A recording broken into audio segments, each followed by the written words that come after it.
এই রকম মুচমুচে এগ টেবিল বা ডিমের চপ যদি বাড়িতেই বানিয়ে নেওয়া যায় তাহলে আর দোকান থেকে কিনে খেতে হবে না। খুবই সহজভাবে বানিয়ে দেখাবো। প্রথমে এগ টেবিলের জন্য একটা ভাজা মশলা বানিয়ে নেব।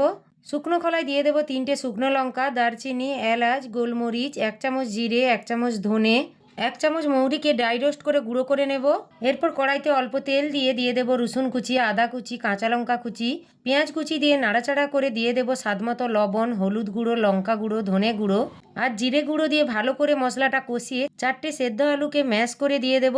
এরপর আলুর সঙ্গে মশলাটা ভালোভাবে মিশিয়ে দিয়ে দেব বিট লবণ, ভেজে রাখা মশলাটা আর ধনেপাতা কুচি দিয়ে আবারও ভালোভাবে মিশিয়ে নিয়ে আলুর পুরটা নামিয়ে ঠান্ডা করে নেব।